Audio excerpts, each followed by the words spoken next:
The next podcaster I'm going to call up has been through quite a little ride. I think if anyone would be described as sort of the pinball who made it to the end, it would be Kathryn Stroehlein. There's nobody in the course who doesn't know that about Kathryn. And at some point in the course, Kathryn was everywhere. I mean, she wasn't everywhere at the same time, but she's been in every single corner of this course. She's quit, maybe twice. She's been a leader, an actual pod leader, a totally reliable leader. She's been a podcaster. She's been a guest. She's asked a lot of questions. She's cried her eyes out in front of us and away from us. She's created massive transformation in her family and the community. She's created one exquisite podcast. She wasn't even sure that she would be at this summit. In fact, she was a loud no at one point. Now you look at the person spotlighted next to me. She doesn't look that much like a loud no right now. And it's a deep honor and pleasure, really, to introduce you all to Kathryn Stroehlein. Kathryn, how are you doing? Amazing. It has been a ride. Yeah, I'll never forget the first day that a text came through from Hillary Burns, who was already registered into True Voice Podcasting. And her text, I will never forget it. She said, "Hey, Powerhouse, I know that you have an amazing thing to bring to the world. Have you ever heard of podcasting, or have you ever been interested in podcasting?" And in that moment, she had my ear. And I was a yes. It was distant, way distant, but it still was calling my name. And I hadn't really ever listened to a real podcast at that point. And I had a discovery call with you. And I'm going to tell you what, like, I felt free inside of that conversation with you. And I knew it was something calling me when I heard Powerhouse. Mm-hmm. So, yeah. Joshua mentioned the discovery call. So for the listeners or the viewers, I'll kind of go a little bit what we go through. It's a couple questions as how I was speaking with people who had not yet taken a course that had never been given before. So that's what I was dealing with. I was inviting people to a course that had never been done. And basically the questions that got asked were, what was your area of expertise? How did you find your voice?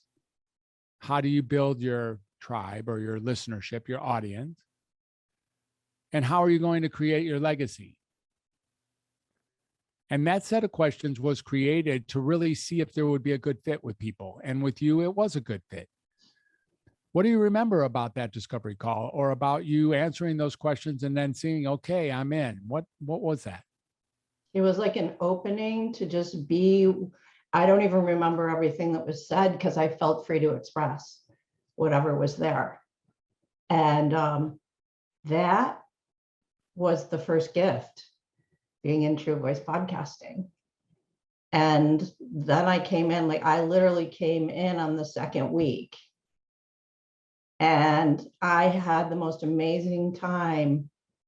I know I'm segueing away from that question a little bit. It's okay. I'm aware of that. I really want to come to that moment when I was in the second week of the course. And a lot of times a pattern of mine is I'm already behind. It's like a subconscious thing. And that wasn't there. Like when I was in that 1.5 hours that we were told that was what it was going to be it for Monday, I had the best time being there. And then we went to study hall. And that was where I got to see that, I'm a newbie. I've never done this. There's people that have done this. That left side of the brain, it's sort of like what is it like? It's just assessing things. And some of the things that I heard, the words used, what I found, which was really magnificent, was as I listened, my whole body was starting to stiffen up. And it was the most amazing and kind of really crazy moment, because there's a point where I couldn't. I stayed and I stayed. And then just toward the very end of the study hall, I was just like, I've got to go. And I came off right there and said, I've got to text Dr. Fred. I got to ask for my money back. I've got to do, like, all of that was there. And as soon as I pressed send, my whole body let go of all of that tension. And I will never forget it, because I knew in that moment I was in the face of fear. And so what I did is when I texted you, you said, can we have a conversation? And days later, 2 or 3 days later, we had a conversation. I already knew I was back in, because I already knew what I met in that moment was fear. And I've been willing to experience it through bits of this whole program. And when you asked for leaders and there was, things to accomplish. And I thought, oh my God, I've been asked to be a leader so many times and I've shied away from it because I thought it was going to take too much work. And what I did is when I said yes, and I went across, like I went through that door that said, no, it's going to be too much work. And I sailed through it. I saw, and what I met was leaders. Like I didn't have to do anything. They were already there leading. That was like an amazing thing to uncover, and really part of the podcast that I have now. It was called Soul to Soul in the beginning. And then when I had my discovery call with Sean, it got shifted into Engage with the Unknown. And I remember Sean saying, you're going to be the queen of the unknown. And little did I know how much that was going to come to life. And the tagline underneath is uncover, ignite, and unleash your magnificence. Exactly. So engaging with the unknown, this morning when we texted, that's what you told me you were. Yeah. Yeah. You know what I was in the face of? Fear again. Fear being in my mind. My mind was trying to predict everything you might ask me or that I might be able to say. And in that moment, and as I declared when I came back last Monday to be with everybody and to share the space I had been in, I felt it. And my head was all engaged in it. And I remember saying back on Monday, I'm going to trust. And I realized I was in the face of that part of me that wants to have it all handled. That's a real strong suit. That comes from way, way, way back in Catholic school. When I got shaken out of a chair by a teacher for the wrong answer to a math problem. And in that moment, I stepped into personal development 14, 13 some odd years ago. And I uncovered what I made that mean way back then was that I had to have it handled, that I had to be a perfectionist, that I had to be a know-it-all, that I had to be so many things that I put in place, that I had to be in control. And this morning I was in the face of it when I texted you, and I just I found something, a breathing exercise, and I did it. I have so much around me, so much richness. I have 6 shelves of books right now. I have 13 years of personal development behind me, along with many of the people here. And I got shoulder to shoulder with Katie one day, and we said, we're going to be shoulder to shoulder unapologetically ourselves. Fabulous. And that's what's happened. Well, first of all, I want to acknowledge you. We've talked a little bit about that you were kind of all over the map at various points, and that fear, it seems like, was the fear was the common denominator of each corner that you found yourself in inside of all over the map. And I know I'm speaking to some people, believe it or not, I'm not going to call them out directly, but there's some people in TVP2 who have gone through a very similar experience to what you're talking about. And so when they started going through it, I as the facilitator was able to start looking at, okay, there this is again. Let me, what am I to learn as a facilitator for this course about this experience? So I'd like to throw something your way and see what you think. Our true voice gets covered over, as many people have already referred to, because we're afraid to deliver it. We want to, we like, even you, when you piped in as to why you might be inauthentic, or why you might have told an untruth, or you might actually even lie in order to protect ourselves. So there's this notion that the truth needs to be protected by whatever we put over the top of it, you know? And as we start approaching really having access to our true voice, the request or the invitation is to uncover, you know, unconceal, take off the web, take off the dust, you know. And when that happens, all of a sudden we're exposing that thing that up until now we have thought was protected, right? By what, you know, we have developed a way of protecting ourselves from our own truth. In your case, I feel like that may be what has happened, is that, you know, as you tap into your own personal truth and you start seeing that it actually works to be truthful, that it actually works to be authentic, it actually works to be open and honest to the unknown, engaged with it, etc. And you become less afraid. I think that's what we're looking at here. Sort of the mastery of your life is we're getting a picture as you buzz through now of you being pretty in touch with yourself and pretty authentic. I'd love for you to comment on that whole hypothesis. If there's any corrections, by all means, please make them. But how does that land for you as perhaps consistent with your experience? Well, I'd like to take something that I wrote from the actual podcast, and I hope everyone will go on to Spotify and listen to Engage with the Unknown.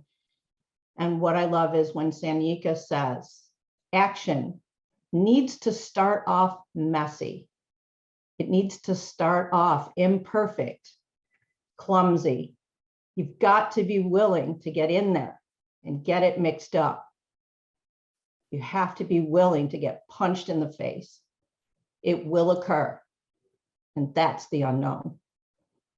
Mm-hmm. And like, I felt like Gumby. That's what occurred to me a little bit along the way in this course. Like, I felt like Gumby, like stretching. And then when the stretching was just got to be a little bit too much, we were well over our 13 weeks that I had planned to be in the course. And I had many things when I turned the corner 2022 that were coming up, such as, you know, being a presenter in the Conference for Global Transformation in May. And so at one point, I really hit, like, I'm not even going to call it a wall. It was like a beautiful space in time where I realized I was pushing it too hard. And so I just said, you know, I'm out, and I was out for 3 weeks. And then I did say, I'm not going to be part of the summit. And as I went through all of those spaces, and really there were times where I just laid on the floor and just didn't do anything, because I am a person that pushes myself so damn hard, like with a whip behind me, just about to prove and to please. And I really got on that floor, and it was the most beautiful time of my life, because I realized that I had been running from me, like literally being there with, who am I? Mm-hmm. And it was in that time that I got to know and just be at ease. And then I came back and said, you know, I'm not going to be at the podcast. And the woman was so nurturing with me. She said, good for you that you found that you literally needed to take care of yourself.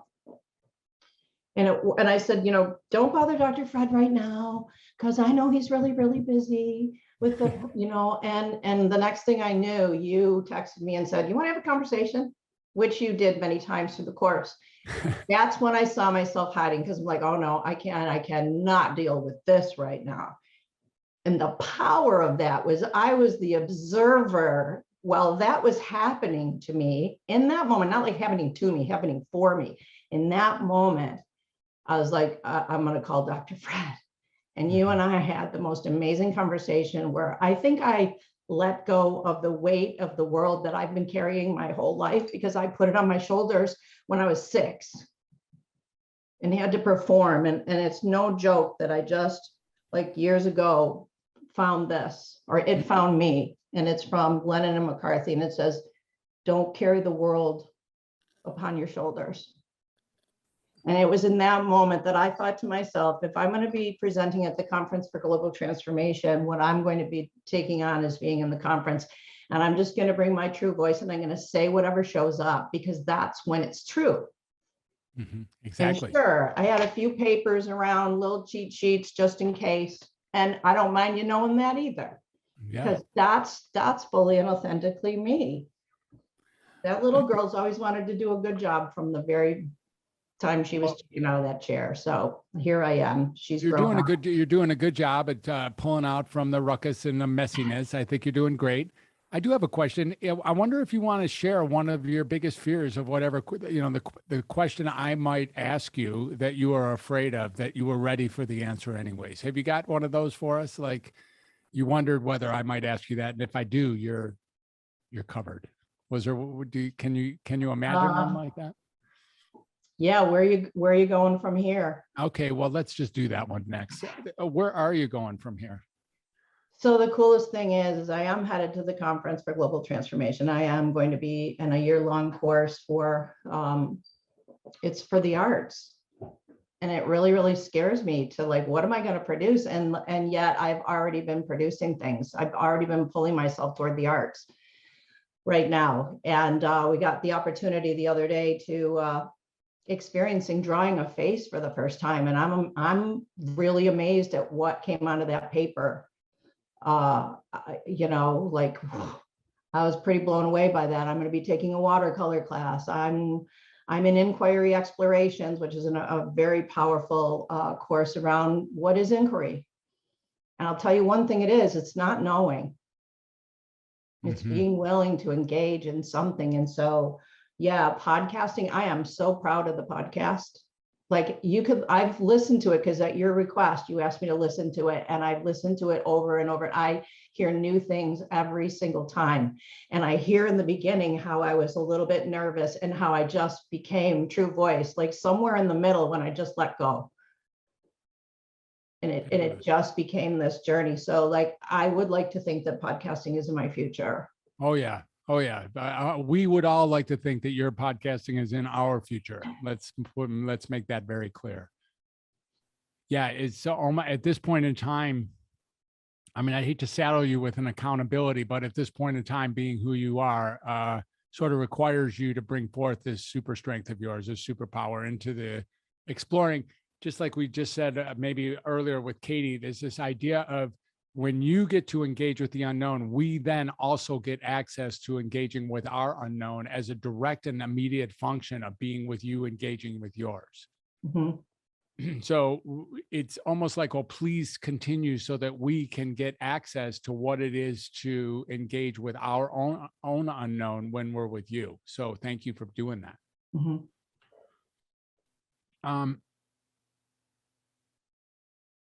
So yeah, what's another question that you thought I had a different one in mind, but let me go with this one. What is another question where you thought, oh, I hope he doesn't ask me, but if he does, I'm ready for that one too. Well, truthfully, my curiosity, which is one of my pillars for the podcast, wants to take it back and say, well, what were you going to ask me? So that I'm not afraid of it. Just go for it. Yeah. Well, how about this career of yours? How does that work with podcasting? Why don't you tell us all what you do for every day? So I have been a master stylist for almost 45 years, which means a hairstylist for over 44 years. And what I do is I nurture the spirits of the people that sit in my chair, not only their spirit and the conversations that we have, they're not regular conversations that I have behind my chair. And at the same time, we nurture the inner spirit of who is sitting in that chair and what is it that they want to bring to the world through their look, how they present themselves. And how does it engage with the unknown have an interface with that 44-year history? Yes, because for 44 years, I've been engaging each time newly with each one of my clients, because especially 13 years ago when I really, really woke up, really started to wake up, and really something was leading me forward somewhere. And I'm right now just happy to not have to know where that is, because for so many years I had it all handled. So I'm enjoying, like, truthfully, what I want to share with you in our closing is that I do have a commitment for the world. And what is that? Talk to us. That commitment is that all people get to choose being peaceful with being spontaneous, listening, and valuing life. And I'm just opening myself up to what life, you know, at 64, almost 65 years old this year, like to open myself up to like, what is that for me and how can I bring it to others? Beautiful. Peaceful, spontaneous. Yeah, being peaceful with being spontaneous, listening, And loving life. and valuing life. Beautiful. And I can think of, you know, what Sheila shared, valuing life as human beings together. And as so many people shared, valuing it's time to come together and not just talking about it. Yeah. Fantastic. Well, Kathryn, thanks for, big shoes to fill with all these people before you, but you've done a fabulous job. Thanks for bringing your real, honest, true self forward, just as you said you would. Thanks for making it all the way to this summit and being just a glorious, a light, a beacon of light right here for us. So thank you for bringing your true self. Thank you to all of you and all of your listening. Generosity. I love you all. I love us all. Yeah. That's what I love. All right. Big hug for you, Kathryn. Nice Hugs. work. Nice work.